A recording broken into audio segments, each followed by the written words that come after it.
Oke, selamat datang lagi. Kali ini kita bakal bongkar tuntas gimana ceritanya sebuah rasa frustrasi sederhana di jalanan Paris bisa melahirkan sebuah revolusi bisnis global. Kita akan lihat ide awalnya, teknologinya, dan yang paling penting, model bisnis super cerdas di baliknya. Pernah nggak sih ngerasain susahnya nyari taksi? Pasti pernah kan? Lagi di suatu tempat, udah malam, dan berharap, aduh ada cara gampang buat pulang nggak sih? Nah, perasaan inilah yang jadi titik awal dari semua yang akan kita bahas. Oke, cerita kita mulai dari Paris. Kota yang katanya romantis ya.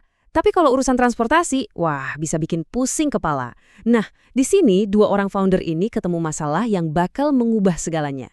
Jadi, ceritanya gini. Tahun 2009, ada dua orang, Travis Kalanick dan Garrett Camp. Mereka abis dari konferensi teknologi, malah pusing sendiri nyari taksi. Dari frustrasi itulah muncul satu pertanyaan yang simpel tapi jenius. Kenapa sih pesen mobil nggak bisa segampang kita belanja online?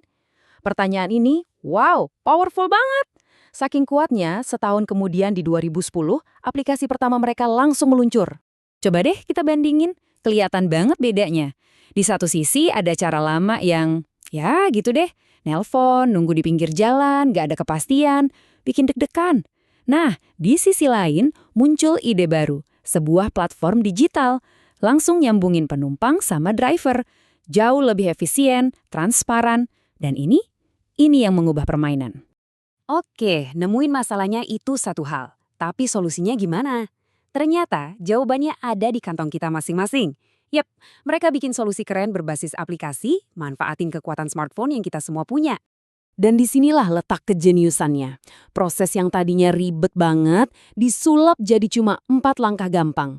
Coba bayangin, Anda tinggal klik-klik sedikit buat pesen, terus bisa ngeliatin mobilnya datang secara real time. Nggak ada lagi tuh nebak-nebak, udah di mana ya drivernya? Biayanya, udah ada estimasinya dari awal, jadi nggak kaget. Bayarnya pun, tinggal tap, digital. Semua drama nyari transport hilang seketika. Nah, ini dia poin paling pentingnya. Mereka itu nggak beli ribuan mobil loh, nggak sama sekali. Mereka justru cuma membangun sebuah platform. Model bisnis ini yang kita kenal sebagai ekonomi platform, fokusnya cuma satu, jadi jembatan. Jembatan antara orang yang butuh tumbangan sama orang yang punya mobil dan mau jadi driver, tanpa perlu punya asetnya. Inilah rahasia kenapa mereka bisa tumbuh gila-gilaan cepatnya. Oke, ceritanya udah dapat kan? Seru kan? Sekarang, yuk kita geser sedikit. Dari sekedar cerita, kita masuk ke analisisnya. Kita bakal bedah anatomi bisnisnya buat ngerti kenapa sih model ini bisa sesukses itu. Nah, buat membedahnya, kita bakal pakai alat bantu namanya Lean Canvas. Anggap aja ini kayak mesin ronsen buat model bisnis. Ini semacam bisnis plan satu halaman yang bikin kita bisa lihat semua bagian penting dari startup dengan jelas banget. Mulai dari masalahnya, solusinya, sampai ya cara mereka dapat duit. Oke, siap. Sekarang kita masuk lebih dalam lagi.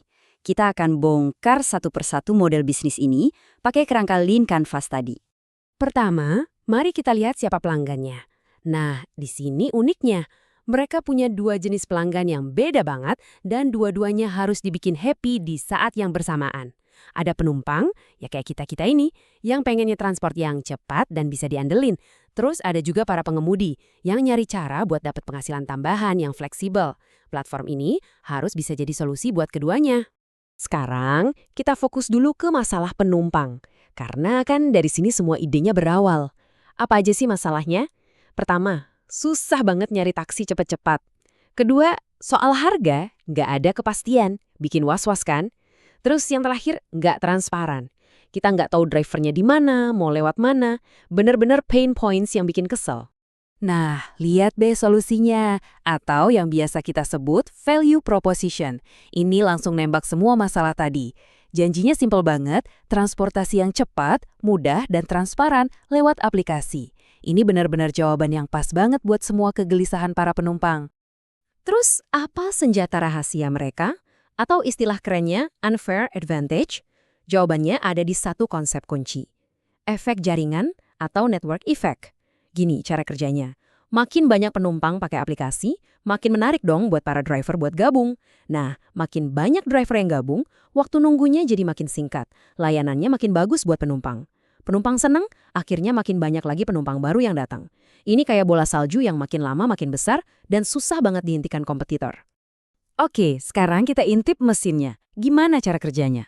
Buat nyari pelanggan, mereka pakai aplikasi, marketing digital, dan yang paling kuat, promosi dari mulut ke mulut. Dapat duitnya dari mana? Mereka ambil komisi kecil dari tiap perjalanan. Simple. Terus, gimana mereka tahu bisnisnya sehat?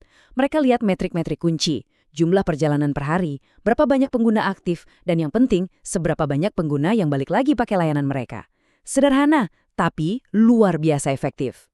Nah, setelah kita bongkar semuanya, apa nih pelajaran yang bisa kita ambil?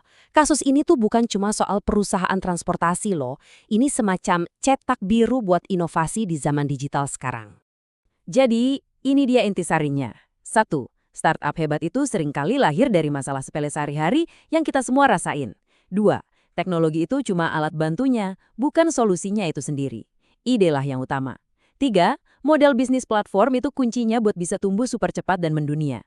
Dan yang keempat, alat kayak Lean Canvas ini penting banget buat bantu kita memetakan ide biar jadi bisnis beneran. Dan sebagai penutup, saya mau kasih satu pertanyaan buat Anda renungkan.